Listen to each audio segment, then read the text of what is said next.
देखिए, आज के इस सेशन में हम शंकु प्रक्षेपों की रचना कैसे करते हैं उसकी बात करेंगे। ये शुरुआत करने से पहले मैं आपको एक बात बता दूं कि चाहे आप कोई सा भी प्रक्षेप बनाएं, चाहे शंकु प्रक्षेपों की रचना करें, चाहे आप बेलनाकार प्रक्षेपों की रचना करें, ठीक है, और चाहे आप खमध्य प्रक्षेप बनाएं या रूढ़ी प्रक्षेप बनाएं, जो सबसे पहला स्टेप है प्रक्षेप बनाने की प्रक्रिया में, वो है कि एक लघुकृत गोले की हम कल्पना करते हैं। वो आभासी पृथ्वी का प्रतीक होता है, हम उसको काल्पनिक पृथ्वी भी बोल सकते हैं। सर्वप्रथम हम उसकी त्रिज्या ज्ञात करते हैं, उसकी रेडियस ज्ञात करते हैं, ठीक है। और उसकी जो त्रिज्या है, उसकी त्रिज्या हमें कई तरीकों से, कई मायने पे हमारे लिए उपयोगी होती है। हम गणितीय प्रक्षेप बनाते हैं गणितीय विधि से, तो भी वो हमारे लिए उपयोगी है। हम ज्यामितीय विधि का इस्तेमाल करके प्रक्षेप बनाएं तो भी वो हमारे लिए उपयोगी है, ठीक है। तो सबसे पहले हमें आर निकालना होता है। देखिए, आर निकालने का जो तरीका है वो सारे के सारे प्रक्षेपों में एक जैसा है। मैं आपको बताता हूं कि हम आर कैसे निकालते हैं। ये देखिए, हम यहाँ पर एक शंकु प्रक्षेप का उदाहरण लेंगे। हमारे कोर्स में एक मानक, दो मानक, बोन और बहुशंकुक प्रक्षेप, ये चार हमारे कोर्स में है, ठीक है। और हम इन चारों को करेंगे। तो सबसे पहले मैं आपको एक मानक शंकु प्रक्षेप करवाऊंगा। उसी में पहला स्टेप जो होगा आर निकालने का, वो सारे के सारे प्रक्षेपों में हम इसी भांति यूज करेंगे। देखिए, एक मानक शंकु प्रक्षेप का मतलब क्या होता है, पहले ये समझिए। इसका मतलब ये हुआ कि जैसे एक शंक्वाकार टोपी होती है ना, जो मैंने कल बताया था आपको, बच्चे बर्थडे पे पहनते हैं, उसको आप जब बच्चे को पहनाते हो तो वो उसकी खोपड़ी में किसी एक जगह पर टच करती है, ठीक है। ठीक उसी प्रकार हम एक मानक शंकु प्रक्षेप में मानते हैं कि एक शंकु है जो आभासी पृथ्वी को मानक अक्षांश जो हमने माना है उस पर टच करता है, ठीक है। ये हमारी परिकल्पना होती है एक मानक शंकु प्रक्षेप में। कोई भी प्रक्षेप जब हमें बनाना होता है तो हमें प्रश्न में कुछ चीजें दी हुई होती है, उसमें से एक है निरूपक भिन्न। जैसे यहाँ पर ये उदाहरण दिया हुआ है जिसमें साधारण शंकु प्रक्षेप की रचना करनी है। जानबूझ के मैंने जेपी शर्मा से ये उदाहरण यहाँ लेकर आपको दिखा रहा हूँ। मैं सारे उदाहरण जेपी शर्मा से लूंगा क्योंकि ये आसानी से उपलब्ध किताब है और सबसे अच्छी किताबों में से एक है। इसमें हमें एक मानक वाला साधारण शंकु प्रक्षेप बनाना है, ठीक है। सबसे पहले हमें मापनी दी हुई है, स्केल, और इसमें मापनी हमें कथन में भी दी हुई हो सकती है और निरूपक भिन्न में भी। सामान्यतः निरूपक भिन्न के रूप में मापनी दी होती है। आप सब जानते हो कि मापनी तीन प्रकार की होती है। एक होती है कथनात्मक। कथनात्मक मापनी में हम ये कहते हैं कि जैसे मेरे मानचित्र पर 1 सेंटीमीटर की दूरी धरातल के 1 किलोमीटर को दर्शाती है, तो ये कथन हो गया ना एक। इसको स्टेटमेंट स्केल या कथनात्मक मापनी कहते हैं। हम फर्स्ट ईयर में पढ़ते हैं इसको, है ना। और हम यदि इसको एक आलेखी विधि के द्वारा प्रदर्शित करें, अर्थात हम उसको एक स्केल बना के दिखाएं नीचे ज्यामितीय विधि द्वारा, वो एक और प्रकार है स्केल का, ठीक है। और उसके 3 उप प्रकार भी हैं, आप जानते होंगे। साधारण मापनी होती है, तुलनात्मक मापनी होती है ना, और विकर्ण मापनी होती है। ये 3 प्रकार की आलेखी मापनियां होती हैं। तीसरी जो है वो है निरूपक भिन्न। निरूपक भिन्न को अंतरराष्ट्रीय मापक भी कहते हैं। निरूपक भिन्न में एक बिल्कुल साधारण अनुपात आपके सामने होता है और उसकी कोई इकाई नहीं होती, कोई इकाई नहीं होती उसकी। ठीक है, जैसे यहां दिया हुआ है 1:12.5 करोड़, बस, ना आगे सेंटीमीटर लिखा हुआ है, ना इंच लिखा हुआ है, कुछ नहीं लिखा हुआ। यही कारण है कि हम इसको अंतरराष्ट्रीय मापक बोलते हैं, क्योंकि पूरी दुनिया में किसी भी पद्धति में इस इस अनुपात का उपयोग किया जा सकता है। ठीक है, आपको भाषा जानने की भी जरूरत नहीं है। यदि आपके पास अनुपात है तो आप अपनी किसी भी, जो भी पद्धति जहां भी, जिस देश में भी अपनाई जाती है, उसके हिसाब से आप स्केल बना सकते हैं। ठीक है, तो यहां 1:12.5 करोड़ का मतलब क्या हुआ?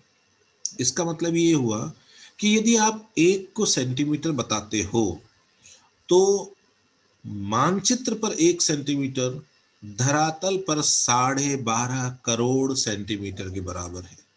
ये मीनिंग है इसका। यदि आप इस 1 को इंच मानते हो तो 1 इंच मानचित्र पर धरातल के 12.5 करोड़ इंच दूरी को दर्शाता है। ये तात्पर्य है निरूपक भिन्न का। ठीक है, तो एक तो हमारे पास में निरूपक भिन्न दी हुई होती है। दूसरा, यहां पर हमें, क्योंकि एक मानक शंकु प्रक्षेप है, इसलिए एक मानक अक्षांश दिया होता है। एक मानक शंकु प्रक्षेप में एक ही अक्षांश मानक होगा, यहां वो 45 डिग्री उत्तर है। क्षेत्र से मतलब ये है कि इस प्रक्षेप में हमें कितना विस्तार दिखाना है। तो ये कह रहे हैं कि 0 डिग्री से 75 डिग्री उत्तर अक्षांश इस पर दिखाना है। ये देखिए, नीचे देखिए, 0 दिखाया है, 15, 30, 45, 60, 75, है ना। ये विस्तार क्योंकि प्रश्न में दिया गया था इसलिए इतना दिखाया है। यदि प्रश्न में 0 से 90 दिया हुआ होता तो यहां पर एक चाप और बनता। मैंने जो कहा उसको याद रखिएगा, यहां एक चाप बनता, क्योंकि एक मानक शंकु प्रक्षेप में ध्रुव बिंदु के रूप में नहीं दर्शाया जाता, चाप के रूप में दर्शाया जाता है। ठीक है, ये P जो आपको दिखाई दे रहा है ये ध्रुव नहीं है, P डैश ये ध्रुव नहीं है, है ना। फिर विस्तार दिया हुआ है देशांतरीय, ये कितना है साहब? ये 60 डिग्री पूरब से 60 डिग्री पश्चिम, है ना। ये देखो, ये 60 डिग्री पश्चिम है, 60, 45, 30, 15, 0, है ना। ये 0 का मतलब हो गया ग्रीनविच लाइन। फिर 15, 30, 45, 60 पूरब, तो ये पूरा विस्तार हो गया 60 डिग्री पश्चिम से 60 डिग्री पूरब, या 60 डिग्री पूरब से 60 डिग्री पश्चिम। ठीक है, यही प्रश्न में हमें बताया गया है। और अंतराल दिया है 15 डिग्री का, है ना। तो अंतराल 15 डिग्री दिया हुआ है, इसका मतलब ये हुआ कि अक्षांश पर भी यही अंतराल होगा, देशांतर पर भी यही अंतराल होगा। तो यहां देखिए आप, ये देशांतरों के बीच का अंतराल देखिए, 60, 15, 30, है ना, 60, 45, 30, 15, है ना, 0, फिर 15, 30, 45, 60 पूरब, 15 15 का अंतर है ना। देशांतरों पे देखिए, 0, 15, 30, 45, 60, 75, 15 15 का अंतर है। ठीक है, ये तो हमने ये देखा कि सवाल किस तरह से दिया होता है। अब हम ये देखेंगे कि इस सवाल के आधार पे हम रचना कैसे करते हैं।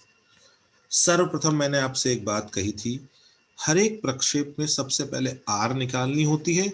आर निकालने की विधि सब में एक जैसी होती है। वो विधि देखिए क्या है। हम लघुकृत पृथ्वी के गोले का अर्धव्यास निकालेंगे, अर्थात त्रिज्या। अर्धव्यास का मतलब त्रिज्या। ठीक है, किसकी? लघुकृत पृथ्वी के गोले की। लघुकृत पृथ्वी का गोला बोल सकते हो, आभासी पृथ्वी बोल सकते हो, इमेजिनरी अर्थ, है ना, अर्थात काल्पनिक पृथ्वी बोल सकते हो। ठीक है, एक ही बात है। कैसे निकालते हैं आर? आर निकालने के लिए हम अंश में तो लेंगे पृथ्वी का वास्तविक अर्धव्यास। क्या लेंगे? पृथ्वी का वास्तविक अर्धव्यास। अब पृथ्वी का वास्तविक अर्धव्यास ले रहे हैं हम। ठीक है, तो पृथ्वी का वास्तविक अर्धव्यास जो है वो होता है 63.5 करोड़ सेंटीमीटर। ठीक है, हमारे यहाँ जितने भी उदाहरण हम अभी यूज करेंगे सब में सेंटीमीटर लिया हुआ है। हम इसको इंच में भी ले सकते हैं, ठीक है, इंच में लेने पर भी हमारे जो सवाल है उसकी प्रकृति जो है वो बदल जाएगी थोड़ी सी, है ना, लेकिन हमारा तरीका यही रहेगा। ठीक है, तो हम यहाँ पर सेंटीमीटर में ले रहे हैं। ठीक है, तो यहाँ हमने ये 63.5 करोड़ जो ऊपर संख्या लिखी है ये सदैव फिक्स रहेगी। क्यों सदैव फिक्स क्यों रहेगी?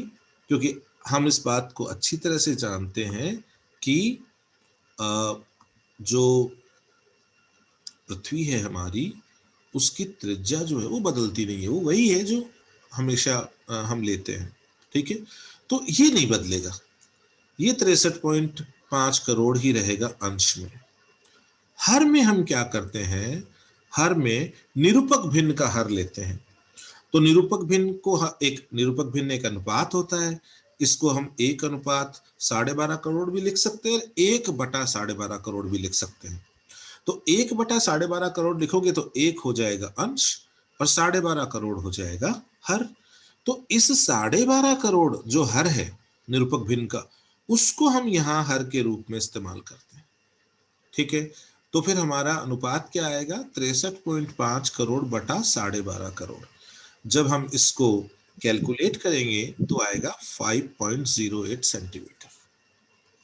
ठीक है, ये प्रक्रिया हम जितने भी प्रक्षेप करेंगे ये पहला स्टेप होता है, ये हमें करना ही करना है। क्लियर? चाहे हम बेलनाकार प्रक्षेप बनाएं, चाहे शंकु प्रक्षेप बनाएं, चाहे हम खमद्य प्रक्षेप बनाएं, चाहे हम रूढ़ी प्रक्षेप बनाएं, हमें ये स्टेप जो है ये तो हमें लेना ही होगा।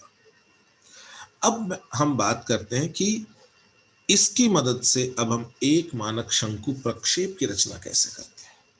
देखिए, सबसे पहले हम 5.8 सेंटीमीटर की दूरी, 5.08 सेंटीमीटर की दूरी को प्रकार में भर लेंगे। ठीक है, हमने प्रकार में ये दूरी ली और हमने क्या किया, इस दूरी की त्रिज्या का एक वृत्त बना दिया। ठीक है, यहां पर वृत्त का चौथाई हिस्सा इसलिए दिखाया हुआ है क्योंकि हमारा सारा काम चौथाई हिस्से से हो जाता है। किसी किसी प्रक्षेप में हमें पूरा वृत्त बनाना पड़ता है, किसी किसी प्रक्षेप में हमें अर्धवृत्त बनाना पड़ता है, और किसी किसी प्रक्षेप में इस चौथाई हिस्से से हमारा काम हो जाता है। ठीक है, ये जो हम वृत्त बनाते हैं ये प्रतीक है लघुकृत पृथ्वी के गोले का, ये ध्यान रखना। ये प्रतीक किसका है? लघुकृत पृथ्वी के गोले का प्रतीक है। ठीक है ना? ठीक है, या आभासी पृथ्वी का प्रतीक है या काल्पनिक पृथ्वी का प्रतीक है ना? तो हमने क्या किया, 5.08 की ये दूरी प्रकार में भरी और एक वृत्त बना दिया, और उस वृत्त का चौथाई हिस्सा क्योंकि हमारे काम आएगा इसलिए हमने क्या किया, इसका ये 1/4 हिस्सा, ये 1/4 हिस्सा हमने उसका रख लिया। ठीक है, और हमने क्या किया, इस लाइन को ऊपर बढ़ा के छोड़ दिया, ऊपर बढ़ा के छोड़ दिया उसको। ठीक है, तो हमारा पहला स्टेप कंप्लीट। देखो, पहले स्टेप में हमने केवल और केवल ये सिर्फ इतना सा काम बनाया है कि ये हमने ये जो चौथाई हिस्सा है इसको बनाया है और ये रेखा जो है इसको ऊपर बढ़ा दिया। ठीक है, अभी हमें ये नहीं पता कितना बढ़ाना है, हमने इसको बढ़ा के छोड़ दिया बस। दूसरे स्टेप में क्या करेंगे, हम यहां देखेंगे कि अंतराल कितना है, कितना है, 15 डिग्री। हम क्या करेंगे, 15 डिग्री का कोण बनाएंगे यहाँ पे। ठीक है, डी की सहायता से, है ना, हमारा जो चांदा होता है ना हमारे ड्राइंग बॉक्स में, उसकी सहायता से हम 15 डिग्री का कोण बनाएंगे। ये हमारा दूसरा स्टेप है। ठीक है, ये कोण बनाने से एक तात्पर्य तो क्लियर हो गया, आपको पता होगा इसी तरह के कोण बनाकर हम ग्लोब के ऊपर अक्षांशों की रचना करते हैं। इसका मतलब कि ये जो बिंदु आया है 15 डिग्री वाला, यदि मैं यहां पर एक पूरा का पूरा वृत्त बनाऊं तो वो मेरा वृत्त 15 डिग्री उत्तरी अक्षांश को दर्शाएगा, है ना, और ये मेरी भूमध्य रेखा का प्रतीक है। ठीक है, ये तल। तो ये मेरी भूमध्य रेखा से और 15 डिग्री के बीच की ये जो दूरी है ना, BD, ये मेरी 15 डिग्री की अक्षांशों के बीच की वास्तविक दूरी है। दूसरे स्टेप के कंप्लीट करने के बाद तीसरे स्टेप में क्या करना है, मेरे को ये दूरी प्रकार में भरनी है और मुझे यहां से, इस केंद्र से, भूकेंद्र से, है ना, ये मेरी आभासी पृथ्वी का केंद्र है, ये यहां से इस दूरी का चाप बना देना है। ये देखिए,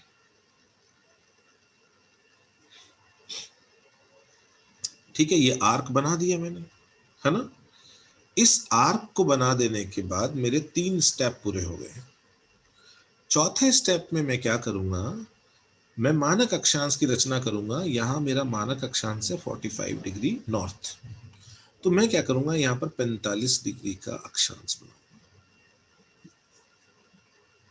ठीक है, पांचवें स्टेप में मैं क्या करूंगा कि जहां पर मेरा ये 45 डिग्री के अक्षांश की रेखा मेरे ये चाप को काटेगी ई बिंदु पर, वहां से मैं एक लंब डालूंगा इस OA लाइन पे। लंब डाला तो मुझे FE लाइन मिल गई।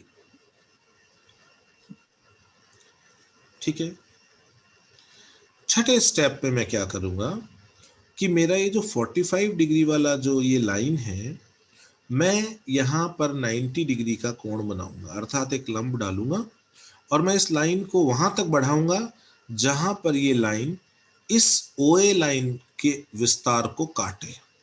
ठीक है, तो वो कहां काटेगी, वो यहां पर P बिंदु पे काटेगी। क्लियर। अब मुझे केवल P बिंदु तक की बस ये लाइन चाहिए, ऊपर की मैं मिटा दूंगा। मेरा आभासी पृथ्वी के ऊपर सारा काम पूरा हो गया। मैं फिर से आपको स्टेप्स बताता हूं। ठीक है, सबसे पहले R निकाली। R निकालने के लिए पृथ्वी की वास्तविक दूरी ली। पृथ्वी की वास्तविक दूरी में हमने निरूपक भिन्न के हर का भाग दिया। जो भागफल आया उस दूरी को प्रकार में लिया और हमने आभासी पृथ्वी जो है उसके गोले की रचना कर ली। क्लियर। और उसके बाद हमने, क्योंकि हमारे चौथा हिस्सा काम में आ रहा है, इसलिए हमने उसका केवल चौथा हिस्सा यहां प्रदर्शित कर रहे हैं, है ना। फिर मैं सबसे पहले क्या करूंगा कि जो हमारा कक्षा अंतराल है यहाँ 15 डिग्री, मैं उसको प्रदर्शित करूंगा। कक्षा अंतराल प्रदर्शित करने के बाद में ये 15 डिग्री के अक्षांश के बीच की जो दूरी है BD, इसको प्रकार में भरकर, इसको मैं प्रकार में भरूंगा और इसको प्रकार में भरने के बाद मुझे क्या करना है कि मैं इस दूरी का एक चाप खींचूंगा।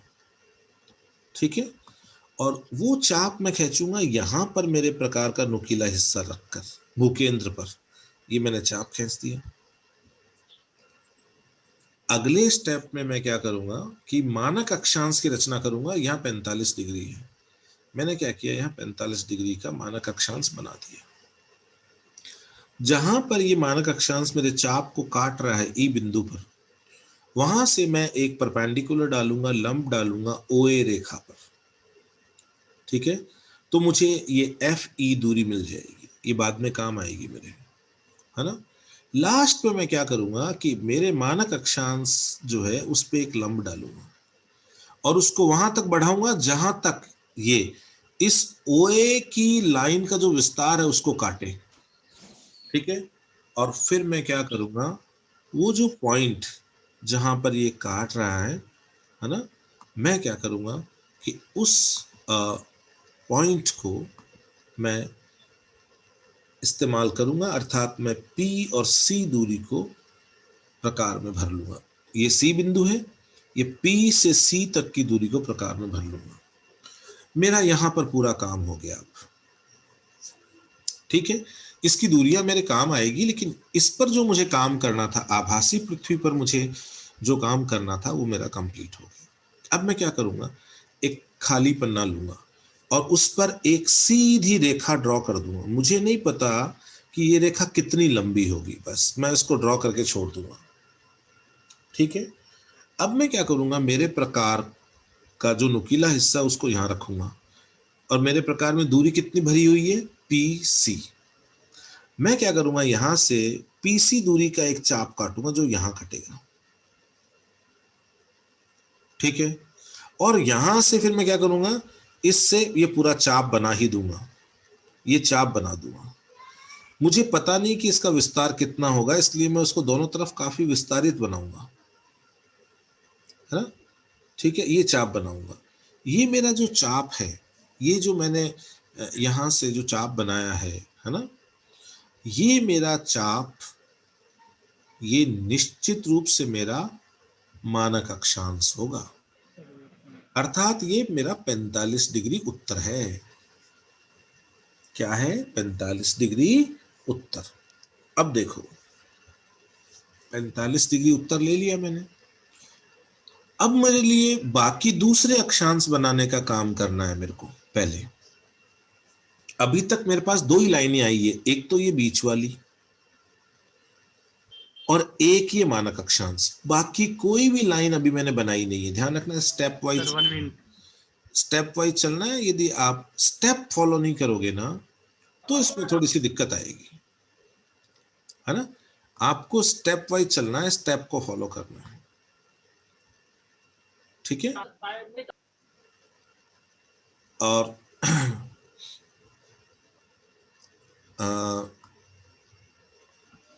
ये ध्यान रहे, ये बार बार कुछ बच्चों के माइक म्यूट हो रहे हैं, अनम्यूट हो रहे हैं। मैं म्यूट कर रहा हूं, वो फिर अनम्यूट कर रहे हैं।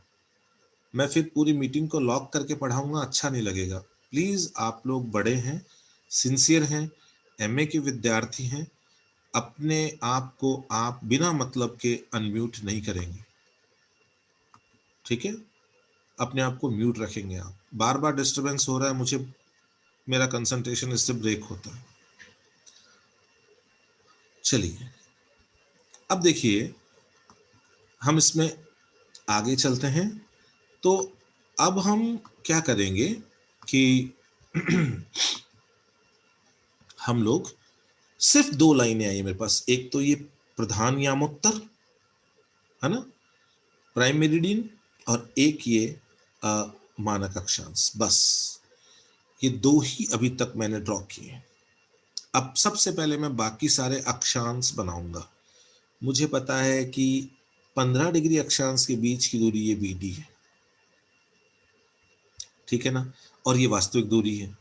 फिर देखो 15 डिग्री पे ही आ जाएगी, फिर और यदि मैं BD और चलूंगा तो ये 30 डिग्री हो गया, इतना ही और चलूंगा तो 45 हो गया, इतना ही और चलूंगा तो 60 हो जाएगा, इतना ही और चलूंगा तो 75 हो जाएगा, है ना, और इतना ही और चलूंगा तो 90 डिग्री आ जाएगा। मतलब ये मेरी वास्तविक लंबाई है दो अक्षांशों के बीच की। मैं क्या करूंगा, यहां पर अपने प्रकार का नुकीला हिस्सा रखूंगा, मेरा कर्सर दिखाई दे रहा होगा यहाँ पे, और मैं इसके ऊपर और नीचे दोनों तरफ इस BD दूरी के पॉइंट ले लूंगा, इस BD दूरी के, है ना।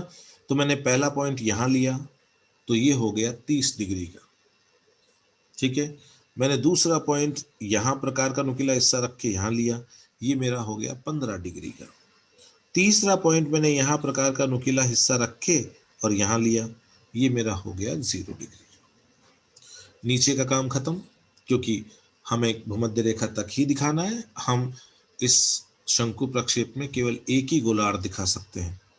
यदि मैं उत्तरी गोलार्ध दिखा रहा हूं तो मैं केवल उत्तरी गोलार्ध के क्षेत्र दिखा सकता हूं, और दक्षिणी गोलार्ध दिखा रहा हूं तो केवल दक्षिणी गोलार्ध के। तो 0 आते इक्वेटर आ गई। अब नीचे मैं नहीं जाऊंगा। ऐसे ही मैंने यहाँ वापस प्रकार रखा, नुकीला हिस्सा, और एक पॉइंट लगाया, मुझे यहाँ पॉइंट मिला, मेरा 60 डिग्री का चाप बन जाएगा यहाँ, ठीक है। फिर एक पॉइंट यहाँ लिया मैंने, यहाँ पे 75 डिग्री के लिए मुझे पॉइंट मिल गया। मैं चाहता, और यदि मेरे सवाल में दिया हुआ होता, तो मैं 90 डिग्री 90 वाला पॉइंट भी लगा सकता था। मेरे को ये सारे पॉइंट मिल गए। अब मैं क्या करूंगा, यहां प्रकार का नुकीला हिस्सा रख के और इन सारे पॉइंट्स पे चाप बना दूंगा, इन सारे पॉइंट्स पे चाप बना दूंगा। एक ही जगह रखना है प्रकार का नुकीला हिस्सा, है ना। ये सारे चाप बना दूंगा, ये सारे चाप बना दूंगा मैं, तो मेरे प्रक्षेप में, है ना, अभी तक केवल एक तो ये सीधी लाइन और एक ये सारे चाप ये बन गए, मतलब प्रधान देशांतर बन गया और समस्त अक्षांश जो मुझे चाहिए वो मैंने बना दिए। अब आप समझिए कि यहाँ अक्षांश कैसे हैं। नंबर 1, यहाँ सारे अक्षांश वक्राकार हैं, वक्र के आकार हैं। इवन 90 डिग्री बनाता मैं, वो भी एक चाप होता, ठीक है, तो वो भी वक्र के आकार का ही होता। कोई भी स्ट्रेट लाइन नहीं है, अक्षांश सारे वक्राकार हैं। सारे अक्षांशों के बीच की दूरी सर्वत्र एक समान है, सर्वत्र एक समान है ना। और सारे अक्षांश जो है वो संकेंद्रीय, एक ही केंद्र से खींचे गए ना, संकेंद्रीय वृत्तों के चाप हैं, ठीक है। सभी समान अंतर पे हैं, सभी संकेंद्रीय वृत्तों के चाप हैं, है ना। केवल और केवल प्रधान जो अक्षांश है मेरा, मानक जिसको मैंने बोला, मानक स्टैंडर्ड पैरेलल, केवल इसी पर पैमाना शुद्ध है, बाकी सब पर पैमाने अधिवर्धित है, मतलब बढ़ाकर दिखाए हैं। जैसे मान लो मैं यहां पर, जैसे मान लो 75 डिग्री का अक्षांश बनाता हूं, तो 75 डिग्री का अक्षांश मेरे प्रक्षेप पे इतना वास्तविकता से इतना बड़ा आएगा। इसी प्रकार यदि मैं 0 डिग्री का बनाता हूं तो ये जीरो, ये लाइन जब मैं नीचे बढ़ाऊंगा इसको, तो ये लाइन यहां तक आएगी, तो ये एक्स्ट्रा लंबा मेरा अक्षांश है वो यहां बनेगा। इसका मतलब ये हुआ मेरे मानक अक्षांश के अलावा सब जगह अक्षांश अपनी वास्तविक लंबाई से बड़े अर्थात अशुद्ध है। मानक अक्षांश बिल्कुल मेरा उतना ही बड़ा है जितना बड़ा मेरा मानक अक्षांश होना चाहिए, है ना, वास्तविक लंबाई का है, अर्थात यह मापनी शुद्ध है। क्लियर। मैंने आपको अक्षांशों की खास बातें भी बता दी। अब मुझे देशांतरों की रचना करनी है। मैं क्या करूंगा, ये जो दूरियां होती है ना, ये यहाँ पर जो हम दूरियां लेते हैं, है ना, ये जो दूरियां लेते हैं, ये दूरियां वास्तव में हमारे देशांतरों के बीच की दूरियां बताती हैं। जैसे 45 डिग्री पर ये दूरी आई, मैंने इसको प्रकार में भर लिया EF, और मैंने क्या किया, यहां से EF के पॉइंट लगाए, पहला पॉइंट, फिर मैंने प्रकार का नुकीला हिस्सा रखा के दूसरा पॉइंट, फिर तीसरा पॉइंट, फिर चौथा पॉइंट। 4 ही क्यों लगाए मैंने, क्योंकि मुझे विस्तार दिखाना है 60 डिग्री पश्चिम से 60 डिग्री पूरब, और ये 0 डिग्री है, तो मेरा यहाँ पे जाऊंगा तो 15 डिग्री, 30 डिग्री, 45 डिग्री और 60 डिग्री। ये देखिए, ये 60 डिग्री, तो मेरा काम खत्म। ऐसे ही मैं 4 पॉइंट इधर लगाऊंगा, 1 2 3 और 4, ये पॉइंट लगाए मैंने अभी तक, है ना। अब मैं क्या करूंगा, इन पॉइंट्स को इस शीर्ष के साथ मिलाते हुए सीधी रेखा खींच दूंगा, ठीक है। तो पहले ये खींचूंगा, फिर मैं दूसरी खींच दूंगा, ऐसे ही मैं तीसरी खींच दूंगा, ऐसे करके जब मैं सारी सीधी रेखाएं खींच दूंगा तो मेरे प्रक्षेप में सारे के सारे देशांतर बन गए, ठीक है। सारे देशांतर मेरे प्रक्षेप में बन चुके हैं। क्लियर। तो अब मेरा प्रक्षेप तैयार हो गया, मेरा अक्षांश और देशांतरों का जाल जो है वो पूरा बन गया। यहां पर आप देखिए कि मेरे जितने भी देशांतर हैं वो सब स्ट्रेट लाइन है, सब स्ट्रेट लाइन है, सब सरल रेखा है, सब बराबर लंबाई के हैं। नंबर 2, और ध्यान रखना कि जैसे मान लो मैंने यहाँ यहाँ 75 डिग्री उत्तर से लेके और यहाँ 0 डिग्री तक ये मैंने देशांतर बनाया है ना, और ये कितने भाग हो गए इसके, 1 2 3 4 5, और ये सब के सब भाग जो है ना वो BD लंबाई के हैं। तो देखो आप, 1 भाग, 2 भाग, 3 भाग, 4 भाग और 5 भाग, बताइए 75 हुआ कि नहीं हुआ यहाँ। तो ये लंबाई जो मैंने ली है ये वास्तविक देशांतर की लंबाई के बराबर है। तो ये ध्यान रखना, एक मानक शंकु प्रक्षेप में जितने भी देशांतर बनते हैं वो अपनी वास्तविक लंबाई के हैं। अक्षांश तो केवल एक है वास्तविक लंबाई का, केवल एक, वो है 45 डिग्री वाला। बाकी सब अपनी लंबाई से ज्यादा बड़े हैं, लेकिन देशांतर सारे शुद्ध हैं, शुद्ध लंबाई के हैं। तो ये प्रक्षेप समदूरस्थ होगा या नहीं होगा कल की क्लास को यदि आप याद रख पा रहे हो तो, है ना। इस प्रक्षेप में समदूरस्थता का गुण पाया जाता है। ठीक है, यहाँ तक मुझे लग रहा है सारी अब ये समझ में आ गई होगी रचना। मैं स्टेप्स दोबारा बता देता हूँ। सबसे पहले हम एक सीधी रेखा खींचेंगे, फिर हम क्या करेंगे, ये जो पीसी दूरी हमने प्रकार में भरी, यहाँ से मैं क्या करूँगा, इस दूरी का एक चाप लगाऊंगा, ये पूरा चाप मैं बना दूंगा यहाँ पे। ये मेरा प्रधान अक्षांश या स्टैंडर्ड पैरेलल या मानक अक्षांश। ठीक है, अब इस मानक अक्षांश से ये बीडी जो दूरी है, क्योंकि 15-15 डिग्री के अंतराल पे मुझे दूसरे अक्षांश बनाने हैं, तो मैं क्या करूंगा, इस बीडी दूरी को प्रकार में भर के और मैं यहाँ पर पॉइंट्स लेता रहूंगा जितनी मेरी आवश्यकता है ना। और फिर मैं क्या करूंगा, इस एक ही केंद्र से इन सारे पॉइंट्स पे चाप खींच दूंगा, तो मुझे संकेंद्रीय वृत्तों के चाप के रूप में अक्षांश प्राप्त हो जाएंगे। ठीक है, फिर मैं क्या करूंगा, ये दूरी प्रकार में भरूंगा एफ ई या ई एफ, और मैं मानक अक्षांश के ऊपर इस दूरी के पॉइंट लगा के देशांतरों के बीच की दूरी निकाल लूंगा। फिर मैं इन पॉइंट्स को इस प्रक्षेप के शीर्ष जो पी डैश है उससे मिलाकर सरल रेखाएं खींच दूंगा। जैसे जैसे मैं सरल रेखाएं खींचूंगा मेरे देशांतर बन जाएंगे और मेरा प्रक्षेप कंप्लीट हो जाएगा। यहाँ मेरे सारे अक्षांश वक्राकार हैं, ये संकेंद्रीय वृत्तों के चाप हैं, ये समानांतर हैं, इनकी लंबाई ध्रुवों के पास में कम और भूमध्य रेखा के पास में बड़ी है, अर्थात ये अलग अलग लंबाई के हैं, है ना। मानक अक्षांश के अलावा बाकी सारे अपनी वास्तविक लंबाई से बड़े हैं, अधिवर्तित हैं, अर्थात इन पर दूरियां अशुद्ध हैं, विकृत हैं। मेरे सारे के सारे देशांतर मानक देशांतर की तरह हैं। क्यों? क्योंकि इनकी लंबाई वास्तविक देशांतर की लंबाई के बराबर है। मेरे सारे के सारे देशांतर, है ना, सरल रेखाएं हैं। मेरे सारे के सारे देशांतर बराबर लंबाई के हैं।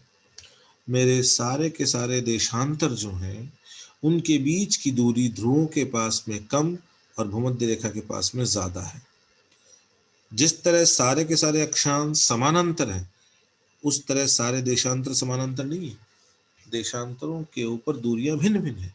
हाँ, एक ही अक्षांश के ऊपर देशांतरों के बीच की दूरी बराबर है, चाहे आप किसी भी अक्षांश पे चले जाएं। लेकिन ध्रुवों के पास में देशांतरों के बीच की दूरी कम है, ध्रुवों के पास, भूमध्य रेखा के पास देशांतरों के बीच की दूरी ज्यादा है। तो ये साधारण बात हो गई। अब देखिए, यदि आपको ये आता है, यदि आप इतना बनाना सीख गए हो, तब तो आपके लिए ये सारी चीजें आसान है। पहचान कैसे कर सकते हैं, गुणधर्म कैसे बता सकते हैं, उपयोग कैसे तय कर सकते हैं, ये चीजें आसान हो जाएगी यदि आप रचना को सीख गए हो। और यदि आपको रचना नहीं आती तो आप कभी भी इनको तैयार नहीं कर सकते, कभी नहीं कर सकते। ठीक है, इसलिए रचना सीखनी जरूरी है। देखो, इसकी पहचान के हम बिंदु देखते हैं। पहला, समस्त अक्षांश वृत्त शंकु के शीर्ष को केंद्र मानकर खींचे गए संकेंद्र वृत्तों के चाप हैं और इनके बीच जो दूरी है वो समान है, अर्थात ये समानांतर है। बिल्कुल है, अभी अभी हमने बात की थी ना कि सारे के सारे अक्षांश जो है हमारे संकेंद्रीय वृत्तों के चाप हैं और ये समानांतर है, इनके बीच की दूरी समान है सर्वत्र। ठीक है। नंबर 2, समस्त देशांतर रेखाएं सरल रेखाएं हैं, बिल्कुल सही है। और शंकु के शीर्ष पर परस्पर मिलती हैं, बिल्कुल मिलती हैं, है ना। प्रक्षेप में ध्रुव एक चाप के रूप में प्रकट होता है, बिल्कुल होता है। ठीक है, बिंदु के रूप में नहीं होता। अक्षांश वृत्त तथा देशांतर रेखाएं एक दूसरे समकोण पर काटती हैं, बिल्कुल काटती हैं, है ना। और ध्रुव से भूमध्य रेखा की और देशांतर रेखाओं के बीच की दूरी बढ़ती है, बिल्कुल बढ़ती है। ध्रुव के पास में देशांतरों के बीच की दूरी कम है और भूमध्य रेखा के पास में देशांतरों के बीच की दूरी सबसे ज्यादा है। परंतु किसी भी एक अक्षांश वृत्त पर देशांतर रेखाओं के बीच की दूरी समान होती है, बिल्कुल समान होती है, ये दिखाया था मैंने आपको। अब बेटा देखो, यदि आप कंस्ट्रक्शन जानते हो, यदि आप रचना करना जानते हो, तो ये आपके लिए बाएं हाथ का खेल है। और यदि रचना नहीं जानते हो तो फिर ये कभी समझ में ही नहीं आएगा कि ये बोल क्या रहा है। ठीक है, अब हम इसके गुणधर्म देखते हैं। देखो, यदि आप रचना जानते हो तो गुणधर्म क्या आप आराम से सीख जाओगे क्या? देखते हैं। देखो, मानक अक्षांश पर मापनी शुद्ध, परंतु शेष अक्षांश वृत्तों पर मापनी शुद्ध नहीं। बिल्कुल सही है। अभी अभी मैंने आपसे इस पर चर्चा की थी कि मानक अक्षांश के अलावा बाकी जितने भी अक्षांश हैं उन सब की लंबाई वास्तविक लंबाई से ज्यादा है। ठीक है, तो मापनी अशुद्ध होगी, क्योंकि शुद्ध तो मापनी वहां होती है जब प्रक्षेप पर जो मैंने अक्षांश दिखाया, ठीक है, वो उतना ही लंबा हो जितना मेरी आभासी पृथ्वी के ऊपर हो। यदि उसमें अंतर है तो मापनी अशुद्ध है, चाहे अंतर उसके छोटे होने से हो, चाहे उसके वास्तविक लंबाई से बड़े होने से। ठीक है, तो पहले पॉइंट क्लियर हो गया। दूसरा, समस्त देशांतर रेखाओं पर मापनी शुद्ध होती है। मैंने आपको बताया था कि देशांतर रेखाएं बिल्कुल अपनी वास्तविक लंबाई की होती हैं, सारी की सारी, तो मापनी शुद्ध होनी है ना। ठीक है, इसलिए इस प्रक्षेप को हम समदूरस्थ बोलते हैं। कल मैंने बोला था आपको, जिस प्रक्षेप में अक्षांश अपनी वास्तविक लंबाई के बराबर होते हैं ना, देशांतर सॉरी, है ना, जिस प्रक्षेप में देशांतर अपनी वास्तविक लंबाई के बराबर होते हैं वो समदूरस्थ प्रक्षेप होते हैं। ठीक है, तीसरा पॉइंट चर्चा करते हैं। इस प्रक्षेप पर बने मानचित्र में कोई स्थान मानक अक्षांश से जितना अधिक दूर होगा उतनी ही उस स्थान के अक्षांश वृत्तों की मापनी अधिक अशुद्ध होगी। ये बिल्कुल सही बात है। देखिए, मानक अक्षांश से जब हम दूर जाएंगे ना, जैसे ये 45 से 60 गए, तो 60 डिग्री वाला जो अक्षांश है वो अपनी वास्तविक लंबाई से बड़ा तो दिखाया जाएगा, लेकिन उसमें वृद्धि कम है। आप 75 पे जाओगे तो विकृति और बढ़ जाएगी, आप 90 पे जाओगे तो विकृति और बढ़ जाएगी, है ना। ऐसे ही आप नीचे आओगे तो विकृति बढ़ती जाएगी, है ना, क्योंकि ये लाइन ऐसे स्ट्रेट चलती है। तो मानक अक्षांश पर तो पैमाना बिल्कुल शुद्ध है। मानक अक्षांश से जब आप उत्तर या दक्षिण में जाते हो तो लगातार पैमाने की अशुद्धता बढ़ती जाती है दूरी बढ़ने के साथ साथ। और यही कारण है कि दूर के प्रदेश, मानक अक्षांश से जो दूर के प्रदेश है, उनके क्षेत्रफल और आकृति दोनों में काफी ज्यादा विकृतियां आ जाती हैं। चौथा पॉइंट, मानक अक्षांश पर आकृति और क्षेत्रफल बहुत सीमा तक सही प्रदर्शित होते हैं। बिल्कुल सही है ना। और इस प्रक्षेप पर केवल एक ही गोलार्ध दिखाते हैं। ये सारे शंकु प्रक्षेपों पर लागू होते हैं। सारे शंकु प्रक्षेपों में हम एक पर एक ही गोलार्ध दिखा सकते हैं। ठीक है ना। उपयोग क्या है? तो देखो, आपने अभी खुद देखा ये प्रक्षेप कि भैया केवल और केवल यहां पर ही पैमाना शुद्ध है। तो पृथ्वी पर ऐसी आकृतियां जिनका देशांतरीय विस्तार तो बहुत ज्यादा हो चलेगा, लेकिन अक्षांशीय विस्तार बहुत कम हो, केवल उनके लिए ये प्रक्षेप उपयोगी है। जैसे मैं उदाहरण बताता हूं आपको।